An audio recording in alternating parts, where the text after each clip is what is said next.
আল্লাহ তাআলা তখন ডাক দিয়ে বলবেন, ও জান্নাতীরা, এই কোরআনের ভেতরে জান্নাতের কথা যা যা ওয়াদা করেছিলাম, বিশ্বনবী তোমাদেরকে যা যা শুনিয়েছে, উলামায়ে কেরাম জান্নাতের যে নাজ নেয়ামতের বর্ণনা যা দিয়েছে সব পাইছে তো? সব জান্নাতীরা বলবে আলহামদুলিল্লাহ, আল্লাহ সব পেয়েছে।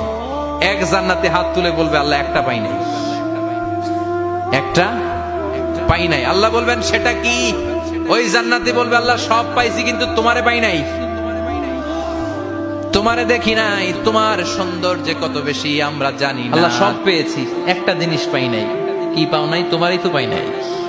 যে আল্লাহ সব দিল তারা তো পাই নাই।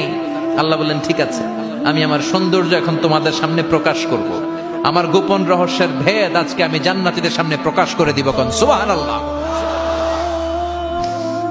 উজুহু ইয়াউমাইযিন নাযিরা ইলা রাব্বিহা নাযিরা। সেদিন জান্নাতীদের চেহারাগুলো পূর্ণিমার চাঁদের মতো উজ্জ্বল থাকবে। জান্নাতীরা প্রভুর দিকে তাকিয়ে থাকবে।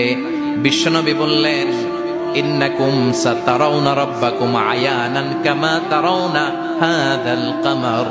নিশ্চয়ই তোমরা জান্নাতের ভেতরে তোমাদের রবকে সচক্ষে চাক্ষুষ তোমাদের দুটি চোখ দিয়ে দেখবে, যেমনি আজকের পূর্ণিমার রাতে চাঁদটাকে তোমরা দেখতে পাও। এই চাঁদের দিকে তাকালে চাঁদের সৌন্দর্য যেমনি দেখো, সেদিন চাক্ষুষ দুটি চোখ দিয়ে তোমরা আল্লাহ তাআলার সৌন্দর্য দেখবে। কোন সুবহানাল্লাহ।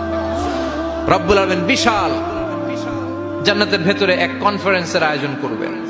বিশাল কনফারেন্স হলের ভেতরে আল্লাহ তাআলা ওনার গোপন রহস্যের প্রকাশ করে দিবেন, নিজের সৌন্দর্য জান্নাতীদের কাছে প্রকাশ করবেন।